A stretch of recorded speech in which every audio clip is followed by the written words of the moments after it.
माझ्या चॅनलमध्ये आपल्या सगळ्यांचं मनापासून स्वागत आहे। तर आज आहे सोमवती अमावस्या।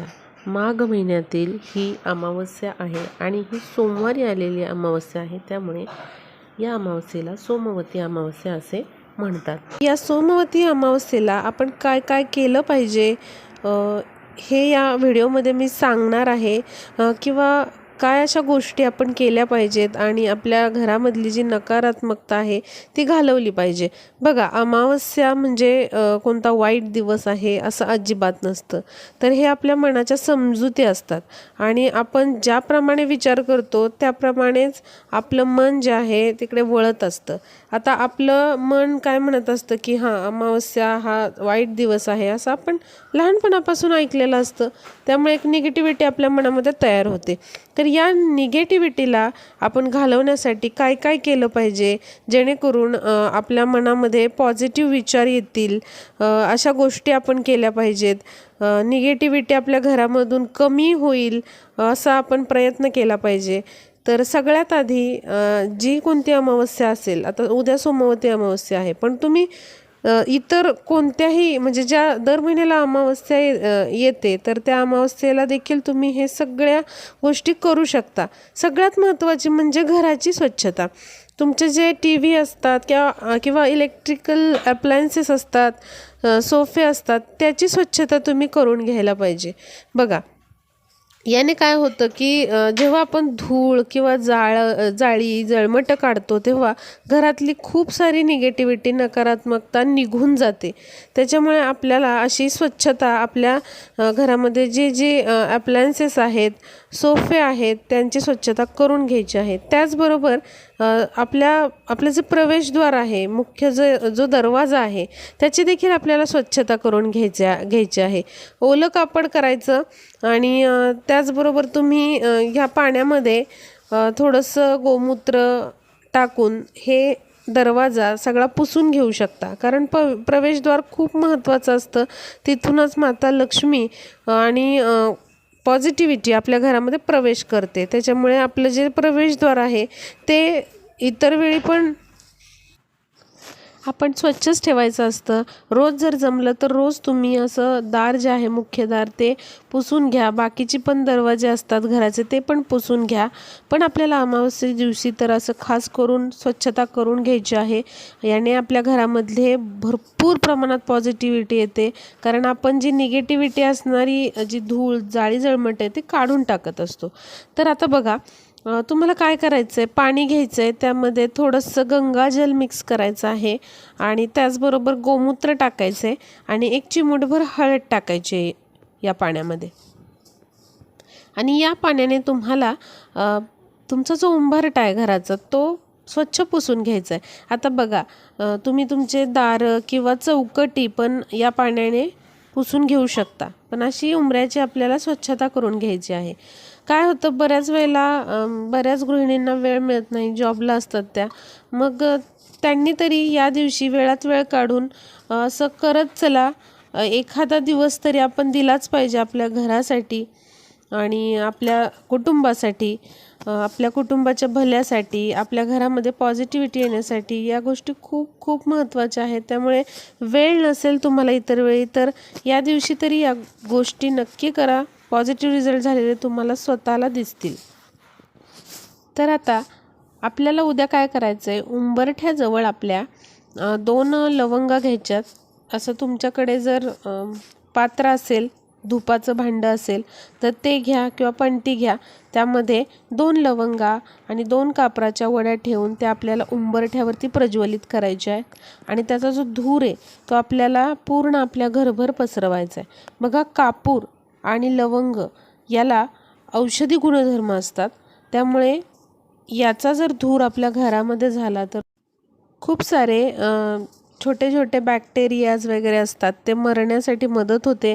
आपल्या घरामधलं वातावरण प्रसन्न राहतं आणि जे आपल्यामध्ये स्वतःमध्ये एक निगेटिव्हिटी कुठेतरी असते किंवा मग घरामध्ये निगेटिव्हिटी असते ती देखील कमी होण्यास मदत होते। त्यामुळे असे लवंग आणि कापूर उंबरठ्यावरती नक्की अशा जाळायच्या आहेत आणि घरभर त्याचा जो धूर आहे तो पसरवायचा आहे।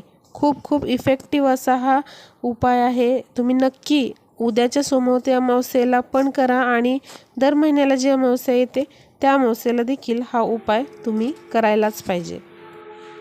त्याचबरोबर आपल्याला असा दही आणि भात घ्यायचा आहे. भात हा ताजाच असावा, शिळा भात घ्यायचा नाही. भातावर दही टाकायचं आहे आणि हे दही भात आपल्याला पशुपक्ष्यांना खाण्यासाठी टेरेसवर ठेवायचं किंवा अंगणात तुम्ही ठेवू शकता. पितरांची शांती होण्यासाठी, पितृदोष कमी होण्यासाठी असा दही भात तुम्ही दर अमावस्येला नक्की ठेवत चला. आणि उद्या सोमवती अमावस्या आहे, त्यामुळे शंकर भगवानांना देखील दही भाताचा नैवेद्य दाखवायला विसरू नका. त्याचबरोबर आपल्याला या दिवशी म्हणजे अमावस्ये दिवशी घरामध्ये सर्वत्र गोमूत्र शिंपडून घ्यायचं आहे. असं गोमूत्र घ्यायचं आणि पानाने किंवा फुलाने तुम्ही घरभर असं गोमूत्र शिंपडून घ्या. आपल्या मुख्य दारावरती देखील हे गोमूत्र तुम्ही शिंपडून घ्या. गोमूत्र हे खूप पवित्र मानलं जातं. त्यामुळे जी आपल्या घरामध्ये निगेटिव्हिटी बसलेली असते किंवा आपल्याला जी निगेटिव्ह वाटत असतं, फील होत असतं, ती निगेटिव्हिटी बऱ्याचशा प्रमाणात कमी होण्यास मदत होते. त्यामुळे अमावस्येला न विसरता गोमूत्र हे आपल्या घरामध्ये शिंपडायचं. आता दुसरी गोष्ट म्हणजे धनप्राप्तीसाठी, लक्ष्मीप्राप्तीसाठी अमावस्येला केलेले जे उपाय असतात ते खूप महत्त्वाचे असतात. तर या दिवशी तुम्हाला असे उपाय करायचे आहेत. सगळ्यात महत्त्वाचं म्हणजे दीपप्रज्वलन तुम्हाला अमावस्येला करायचं आहे. उद्याच्या सोमवती अमावस्येला देखील तुम्हाला असं दीपप्रज्वलन करायचं आहे. तर कुठे कुठे जो दिवा आहे तो आपल्याला लावायचा आहे ते मी तुम्हाला सांगते. सगळ्यात महत्त्वाचं म्हणजे अमावस्ये दिवशी तुमच्या प्रवेशद्वाराच्या बाहेर तुम्हाला दिवा लावायचा आहे. तो कणकेचा असू द्यात किंवा मातीचा असू द्यात, पण तुम्हाला दिवा लावायचा आहे. त्याचबरोबर तुळशीच्या समोर देखील दिवा लावायला विसरायचं नाही. आपल्याला अमावस्ये दिवशी माता लक्ष्मीची आणि भगवान विष्णूंची विशेष सेवा करायची आहे. त्यांचा जर फोटो तुमच्याकडे असेल तर त्यांच्या फोटोसमोर एक कणकेचा दिवा किंवा मग मातीचा दिवा तरी प्रज्वलित करायचाच आहे. दिवा प्रज्वलित करताना लक्षात घ्या, गाईच्या शुद्ध तुपाचाच दिवा तुम्ही प्रज्वलित करा. कारण अमावस्ये दिवशी जर तुम्ही लक्ष्मीप्राप्तीसाठी जे उपाय कराल त्याने खूप जास्त धनामध्ये वाढ होते. त्यामुळे माता लक्ष्मी आणि भगवान विष्णूंची सेवा आपल्याला करायचीच आहे. आणि इतर दिवशी जरी तुम्ही तुळशीसमोर दिवा लावत नसाल तरी अमावस्येला मात्र तुळशीसमोर देखील दिवा प्रज्वलित करा, शुद्ध गाईच्या तुपाचा. तूप नसेल तर तेलही चालू शकतं, पण दिवा प्रज्वलित करा. कारण तुळस ही विष्णुप्रिय आहे आणि जिथे तुळशी मातेची सेवा केली जाते तिथे भगवान विष्णू वास करतात आणि जिथे भगवान विष्णू असतात तिथेच माता लक्ष्मी वास करत असते. त्यामुळे आपल्याला भगवान विष्णूंची, माता लक्ष्मीची आणि तुळशी मातेची विशेष सेवा अमावस्ये दिवशी लक्ष्मी प्राप्तीसाठी विशेष करून करायची आहे. त्याचबरोबर आपल्याला उद्या सोमवती अमावस्ये दिवशी भगवान शंकरांची देखील सेवा करायची आहे. त्याचबरोबर त्यांचं नामस्मरण करायचं आहे. जितकं होईल तितकं आपल्या घरामध्ये पॉझिटिव्हिटी निर्माण करण्याचा प्रयत्न करायचा आहे. आणि त्याचबरोबर आपल्याला एक दिवा सायंकाळच्या वेळेला किंवा प्रदोषकाळी भगवान शंभूंच्या मंदिरामध्ये जाऊन एक दिवा तिथे प्रज्वलित करायचा आहे. किंवा मग तुम्ही घरातल्या पिंडीजवळ देखील तो दिवा प्रज्वलित करू शकता. त्याचबरोबर उद्या सोमवती अमावस्ये दिवशी तुम्हाला शिवालयात जाऊन म्हणजेच मंदिरात जाऊन शिवपिंडीवरती काळे तीळ अर्पण करायचे आहेत. उद्या काळे तीळ अर्पण करण्याचं खूपच महत्त्व आहे. त्यामुळे उद्या न विसरता हे काळे तीळ तुम्ही महादेवाच्या पिंडीवरती अर्पण करा. आता बघा, बरीच अशी कामं असतात की तुमची होत नाहीत, ती रखडलेली कामं असतात किंवा कोणताही आर्थिक प्रॉब्लेम असतो, आर्थिक समस्या असते, पैसे अडकलेले असतात, आरोग्याचा प्रॉब्लेम असतो. तर अशासाठी उद्या सोमवती अमावस्येला तुम्हाला एक उपाय करायचा आहे. तो उपाय काय आहे तो मी तुम्हाला सांगते. तुम्हाला एक तांब्यावरून पाणी घ्यायचं आहे. त्यामध्ये थोडीशी साखर मिक्स करायची आहे आणि हे पाणी तुम्हाला पिंपळाच्या झाडाला व्हायचं आहे। उद्या तुम्ही सोमवती अमावस्ये दिवशी कधीही हा उपाय करू शकता, पण पिंपळाच्या झाडाला तुम्हाला हे पाणी व्हायचं आहे। त्याचबरोबर तुम्हाला प्रदोषकाळी किंवा मग वेळ नसेल तर तुम्ही दिवसभरात कधीही एक दिवा तुम्हाला शुद्ध गाईच्या तुपाचा दिवा या पिंपळाच्या झाडाखाली प्रज्वलित करून यायचं आहे। हा दिवा तुम्ही कणकेचा बनवू शकता किंवा मग मातीचा दिवा देखील बनवू शकता। यामध्ये शक्यतो तूप वापरा, नसेल तूप तर तेलही वापरू शकता, पण तुम्हाला पिंपळाच्या झाडाखाली असा दिवा उद्या प्रज्वलित करायचा आहे आणि तुमच्या मनातली जी इच्छा आहे किंवा काही अडचण असेल, समस्या असेल, ती बोलून दाखवायची आहे आणि ती लवकरात लवकर सुटावी समस्या, त्यातून मार्ग मिळावा अशी प्रार्थना आपल्याला भगवान विष्णूंना, शिवशंभो शंकरांना, लक्ष्मी मातेला करायची आहे।